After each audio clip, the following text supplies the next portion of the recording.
Friends, मेरा नाम भूपेश मौर्य है और एक बार फिर से स्वागत है आप सबका पॉइंट ऑफ एजुकेशन में। इस पूरे प्लेलिस्ट में हम रे ऑप्टिक्स के क्वेश्चंस देख रहे हैं। एनसीईआरटी के जितने भी प्रॉब्लम्स हैं ये देख रहे हैं और आज अब तक के हम 9.21 तक के क्वेश्चन सॉल्व कर चुके हैं। आज हम 9.22 का क्वेश्चन सॉल्व करने जा रहे हैं और ये क्वेश्चन बहुत आसान है। वैसे आप लोगों से हो जाना चाहिए। क्वेश्चन में कुछ ज़्यादा खास है नहीं। अगर ये फिगर आप लोग अच्छे से बना लिए तो क्वेश्चन हो जाएगा। अगर हाँ, तो मैं चाहता हूँ कि आप लोग एक बार इसको ट्राई कीजिए खुद से पहले ट्राई कीजिए। अगर उसके बाद नहीं होता तो वीडियो देखिए। तो एक बार खुद से ट्राई कीजिए वीडियो को पॉज करके और हम चलते हैं क्वेश्चन में, देखते हैं क्या दिया हुआ है। देखिए क्वेश्चन में क्या कह रहा है, at what angle should a ray of light be incident on the face of prism. एक इंसिडेंट एंगल बताना है, जो इंसिडेंट किसी प्रिज्म के फेस पे इंसिडेंट हो रही है। कोई प्रिज्म है, एक रेज जाके उस पर इंसिडेंट हो रही है, तो इंसिडेंट एंगल कितना होगा।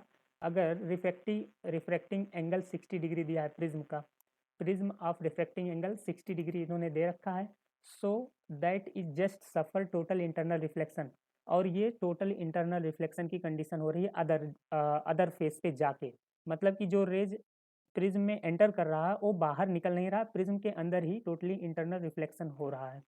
एट द अदर फेस, देखिए यहाँ दिया at the other face the reflective index of material of prism 1.524 दिया है, रिफ्लेक्टिव इंडेक्स दिया। तो यहाँ हम आइए अब सॉल्व करना स्टार्ट करते हैं, देखते हैं क्या क्या दिया इसमें। सबसे पहले इसमें हम अगर नोट करें तो एंगल ऑफ प्रिज्म ए हम नोट कर ले रहे हैं। Angle of prism A equal to कितना दिया हमें, 60 डिग्री दे रखा है इन्होंने। ठीक है, नोट कर लिए। उसके बाद हमें इन्होंने कहा है कि तुम्हारा जो म्यू है ग्लास प्रिज्म का, यहाँ पी लिख ले रहे हैं।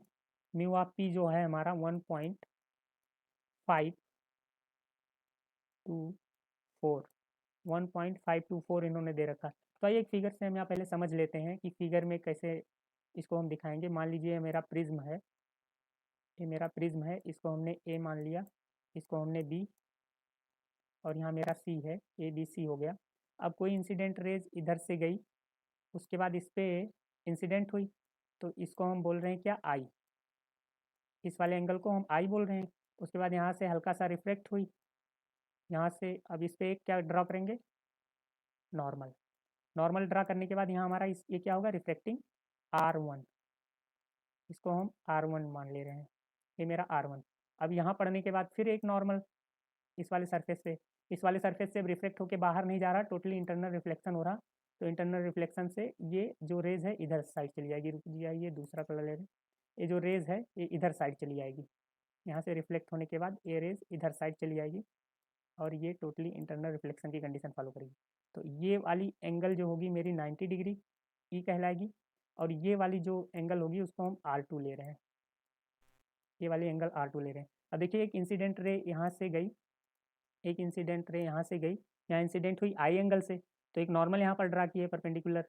उसके बाद फिर यहाँ से रिफ्लेक्ट हुई, तो इसको R2 मान लिए, ए वाली एंगल आई, ए वाली एंगल R1। फिर अदर फेस पे जाके जब रिफ्लेक्ट होगी तो वहाँ टोटल इंटरनल रिफ्लेक्शन के कारण ये रेज बाहर इधर ना जाके यहाँ सीधे इस पे प्रिज्म के अंदर ही रिफ्लेक्ट होगी। तो ये ई 90 डिग्री यहाँ हो जाएगा और ये R2, ये मेरा R2 हो जाएगा। अब देखिए हमें क्या क्या दिया है, इधर आ जाते हैं। इस फिगर से अगर देखें तो सबसे पहले हमें इंसिडेंट आई ये फाइंड करना है, ये भी नहीं पता हमको, ये तो हमें निकालना पड़ेगा। उसके बाद R1 ये भी हमें निकालना पड़ेगा। उसके बाद R2 ये भी नहीं पता, हमें निकालना पड़ेगा। लेकिन हमारा ई जो है टोटली इंटरनल रिफ्लेक्शन 90 डिग्री है, दिया है यहाँ फिगर से साफ साफ। इधर रिफ्लेक्ट हो रहा है, उस पर नॉर्मल ड्रा करेंगे तो ए सी फेस पे देखिए, ये ए सी फेस पे ए वाली लाइन और इस वाली लाइन के बीच में पूरा 90 डिग्री का एंगल बन रहा है। तो मेरा जो ई एंगल दिया है, इमरजेंट बोलते हैं या उसको आई भी बोल सकते हैं आप। इमरजेंट रेज की जो एंगल इन्होंने दे रखा, कह रहा 90 फिगर से। बस अगर इतना आप अच्छे से समझ गए हैं, इसके बाद क्वेश्चन बहुत आसान होने वाला है। क्वेश्चन ज़्यादा टफ नहीं है। देखिए अब यहाँ से हमें क्या करना है, एक 1 बाई 1 स्नेल लॉ। पहले R2 निकालें, फिर R1 निकाल सकते हैं, उसके बाद I निकाल सकते हैं। तो मान लीजिए कोई इंसिडेंट रे इधर से ना जाके इधर ही से आ रहा है, इधर से अगर एंटर हो रहा है यहाँ AC फेस से, तो हम आ जाएंगे at AC face, AC face पे स्नेल लॉ यूज़ कर रहे हैं। देखिए बाहर से, इधर एयर है, मेरा एयर का रिफ्लेक्टिव इंडेक्स 1 होता है। तो एयर से बाहर से ग्लास में एंटर कर रहे हैं। देखिए यहाँ से एंटर करेंगे, मान लीजिए इधर रिफ्लेक्ट हो रहा है तो बाहर से एंटर कर रहे हैं, एयर टू ग्लास। तो यहाँ से म्यू 1 से म्यू 2 में जा रहे हैं, तो यहाँ क्या लिखते हैं, म्यू 2 डिवाइड बाई μ1 और μ2 मेरा ग्लास है जो कि हम म्यू पी लिखे हैं। अब इक्वल टू करेंगे यहाँ, तो मेरा बाहर का एंगल क्या है, sine e divide by sine r, R2 है। देखिए इस वाले फेस पे लगा रहे हैं, तो इधर से अगर इंसिडेंट रेज इधर से जा रही है तो ये sine e divide by sine r refractive, ये इमरजेंट और ये रिफ्लेक्टिव R2 कर लिए। अब μ2 की वैल्यू हमें यहाँ से पता है, μ2 मेरा प्रिज्म है, तो 1.5, एक सेकेंड, 1.524 इक्वल टू साइन ई मेरा 90 डिग्री है, तो यहाँ साइन ई हम पुट कर ले रहे हैं, साइन 90 यहाँ पुट कर लिए, sine 90 divide by sine R2 divide by sine R2। अब मैं R2 फाइंड करना, R2 को इधर कर ले रहे हैं, तो ये मेरा sign R2 equal to sign 90 की वैल्यू हो जाएगी मेरी 1 डिवाइड बाई 1.524। अब इसको हम पूरा सॉल्व करेंगे तो मेरा क्या आ जाएगा, साइन, इस टोटल को अगर सॉल्व करते हैं तो आ जाएगा मेरा sign R2 equal to, total को अगर हम निकालें तो साइन R2 इक्वल टू जो मेरा आएगा 0.656। इसको सॉल्व करने पर इतना आया। अब साइन को इधर ले जाएंगे तो इन्वर्स हो जाएगा और टोटल यहाँ R2 बचेगा, तो साइन इन्वर्स 0.565 की जो वैल्यू होगी वो 41 हो जाएगी। ये पेपर में अगर इस टाइप का क्वेश्चन आएगा तो ये ट्रिग्नोमेट्री की वैल्यू दे रखेगी 0.656, जहाँ आपको मिले उसके स्थान पे आप 41 डिग्री यूज कर सकते हैं, ऐसा दिया रहेगा उसमें। अब आगे चलते हैं। अब देखिए थोड़ा सा एंगल से समझते हैं। ये वाली एंगल हमें कितनी दी हुई है, 60। यहाँ देखिए पहले नोट करके रखे हुए हैं। ये वाली ट्रायंगल में आ जाते हैं, ये वाली हमें 60 दी हुई है। अब इस वाले एक ट्रायंगल को हम बाहर अगर निकालने की कोशिश करें, देखिए यहाँ से लेकर के यहाँ तक का ट्रायंगल, तो ये ट्रायंगल और फिर ये वाली लाइन, एक ट्रायंगल हमने बाहर कर ली। ये वाला एंगल हमें कितना दिया है, और देखिए ये वाला एंगल हमें कितना दिया, और ये इससे जो एक ये परपेंडिकुलर और ये परपेंडिकुलर, ये हमें कितना दिया R1, ये हमें कितना दिया R2, और ये हमें 60। तो हमें पता है ये जो अंदर का एंगल होता है वो, उसको अगर मतलब बाहर के दो एंगल को ऐड कर दें, इस टाइप का अगर ट्रायंगल है, यहाँ से जो एंगल बना रहा है, यहाँ से एंगल जो बना रहा है, इन दोनों को अगर ऐड करें तो 60 के इक्वल हमें मिलेगा। तो हमें 60 के इक्वल मिलेगा, इस ट्रायंगल से हमें पता चल रहा है। तो यहाँ से हम ए वाला रूल लगाएंगे, from triangle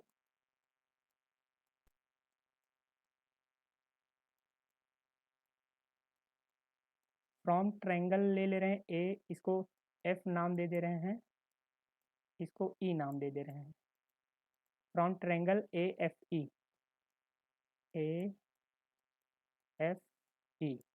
from triangle A F E से अब हम क्या करते हैं, ए एफ ई से हमें पता है जो मेरा एंगल है अंदर का इक्वल टू R1 और R2 बाहर के एंगल के योग के इक्वल होगा। दोनों के एंगल को सम करेंगे, इंटरस्टिशियल और एक्सटीरियर एंगल, अगर एक्सटीरियर एंगल को सम करेंगे तो इंटरस्टिशियल एंगल हमें मिल जाएगा। यहाँ ए equal to R1 plus R2 अगर यहाँ से आ गया तो ए इक्वल टू मेरा कितना 60 दिया है और R2 हमने 41 निकाला है। अब यहाँ से क्या करें, हमें R1 निकालना है, तो हम क्या कर सकते हैं, ए R2 को इस साइड लेके आए तो ए माइनस R2 इक्वल टू कितना हो जाएगा R1। अब इधर आ जाइए, इधर आने के बाद तो A1 की वैल्यू यहाँ पुट करते हैं, तो A1 की वैल्यू देखिए कैसे पुट करते हैं। यहाँ 60 माइनस R2 की वैल्यू कितनी है 41, 60 माइनस 41, ये वैल्यू हमने रखी और इक्वल टू मेरा R1 आ जाएगा। इक्वल टू R1 आने के बाद ये जब हम टोटल सॉल्व करेंगे तो इसकी वैल्यू जो हमें मिलेगी टोटल 90, जो मेरी R1 की वैल्यू मिलेगी R1 equal to 90 degree, R1 equal to 90 degree मिलेगा यहाँ। अब R1 आ गया, हमें इंसिडेंट एंगल यहाँ क्या पूछा था, at what angle should be light be incident at face of prism, इस पे इंसिडेंट कराना, तो हमें इंसिडेंट एंगल निकालना था I।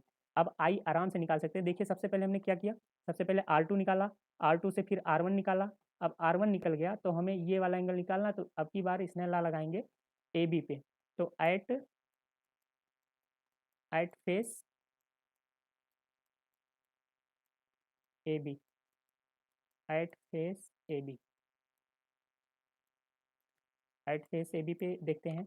ए बी पे स्नेल लगाएंगे तो अब की बार एयर इधर, और अगर फिर ग्लास में जा रहे हैं तो लिख सकते हैं कि जो मेरा है μ2 divide by μ1, μ2 divide by μ1 air से ग्लास में जा रहे हैं तो एयर नीचे रहेगा और ग्लास का ऊपर रहेगा, रिफ्लेक्टिव इंडेक्स इक्वल टू, अब हमें सबसे पहले एंगल में रखना पड़ेगा बाहर का sine i divide by sine R1, दूसरा एंगल मेरा क्या है साइन R1, ये वाला एंगल R1, ये वाला R2, इसी फेस पे ए बी पे हम स्नेल अप्लाई कर रहे हैं।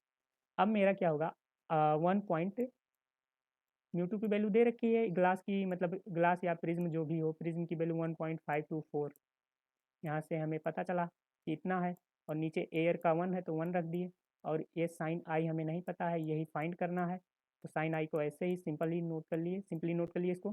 फिर साइन आर की वैल्यू 90 डिग्री है। अब यहाँ से हम क्या करते हैं, साइन आई इक्वल टू, इस टोटल को सॉल्व करते हैं सही से, साइन आई यहाँ और इधर मल्टीप्लाई करते हैं, साइन आई इक्वल टू 1.524 और इंटू साइन 90, साइन 90 की वैल्यू जो होती है, यहाँ से देखिए जो साइन 90 की वैल्यू हो जाएगी, सिंपली यहाँ मल्टीप्लाई करा लें किससे, साइन 90, इसकी यहाँ साइन 90 से मल्टीप्लाई करा लें, यहाँ साइन 90 हो गया। अब इन टोटल को सॉल्व करते हैं, यहाँ साइन 90 की वैल्यू जहाँ उसमें दे रखेगा, जहाँ आपको साइन 90 मिले तो उसकी वैल्यू यहाँ यूज कर लीजिए पेपर में, तो यहाँ से हमें साइन आई जो मिलेगा, साइन आई देखिए क्या मिलेगा, साइन आई जो टोटल आएगा, अब साइन 90 की वैल्यू अगर रख के सॉल्व करेंगे तो 0.496 मिला, यहाँ से 0.496 मिला। अब यहाँ से मैं आई को यहीं पर रखता हूँ और आई को इसमें से बाहर निकालता हूँ, इधर देखिए आई को मैंने बाहर निकाला और इक्वल टू किया साइन इनवर्स, और एक ब्रैकेट में रख के इसको 0.496 यहाँ कर लिया, और ये टोटल वैल्यू होती है साइन इनवर्स 0.496, ये एंगल मेरा होता है 0.496 जो होता है 2930 के करीब में होगा, ये हाफ के करीब करीब में आ रहा है, 0.5 की देखिए तो 29.75 के करीब करीब में जाएगा, क्योंकि साइन 30 की वैल्यू होती है हाफ, 1/2 को अगर सॉल्व करते हैं तो 0.5 के करीब में आता है, लेकिन ये देखिए 0.4 इसमें कुछ कम है 0.04 करके, तो इसी वजह से 29.75 इसका आंसर आ जाएगा। हमें यही आंसर फाइंड करना था कि इंसिडेंट एंगल क्या होगा, अगर हम 29.75 पे कर रहे हैं, अगर रिफ्लेक्टिव इंडेक्स इतना है और एंगल ऑफ प्रिज्म 60 है, और हम अगर इतना इंसिडेंट एंगल 29.75 दे रहे हैं, तो जो अगले फेज पे ये रेज मान लें इंसिडेंट रेज यहाँ गई इतने एंगल से आई से, ए आई जो निकालें, तो इस एंगल पे सेकेंड वाले फेज पे एसी पे जब जाएगी तो वो टोटली इंटरनली रिफ्लेक्ट हो जाएगी, इसमें TIR की कंडीशन फॉलो होगी अगर इस एंगल से इंसिडेंट कराएं किसी प्रिज्म पर, और उस प्रिज्म का एंगल 60 होना चाहिए। तो बस यही हमें इसमें निकालना था, और ये क्वेश्चन थोड़ा मतलब अगर फिगर से समझे तो आसान था। यहाँ अगर आपको ये समझ में आ जाए कि हाँ ये 90 एंगल कैसे आया, तो अब फिर सिंपली क्वेश्चन सॉल्व करने में कुछ ज़्यादा प्रॉब्लम नहीं होगी, प्रॉब्लम सिर्फ ये फिगर बनाने में, ये समझने में कि 90 कैसे आया। अब 90 यहाँ कैसे आया देखिए, मतलब टोटली इंटरनल रिफ्लेक्शन हो रहा है तो प्रिज्म के अंदर ही इधर ही आएगा, और यहाँ से परपेंडिकुलर डाल दें तो साफ साफ दिखाई दे रहा है कि ये पूरा जो हमारा इमरजेंट है ये 90 डिग्री हो जा रहा। तो आई थिंक आप लोगों को ये वीडियो अच्छे से पसंद आया होगा, अच्छे से समझ में आया होगा, और अगर आप लोगों को मेरे वीडियो पसंद आ रहे हैं तो मेरे चैनल को सब्सक्राइब ज़रूर करें और अपने दोस्तों के साथ शेयर ज़रूर करें। जिन दोस्तों को NCERT के सॉल्यूशंस चाहिए आपके, या फिर जो आपके दोस्त 12th में पढ़ रहे हैं और जिनसे क्वेश्चन अच्छे से नहीं सॉल्व होते हैं और जो इस टाइप की वीडियो खोज रहे हैं, तो उनके पास आप शेयर कीजिए जिससे उनको भी मदद मिले। तो मिलते हैं दोस्त नेक्स्ट वीडियो में, तब तक के लिए धन्यवाद।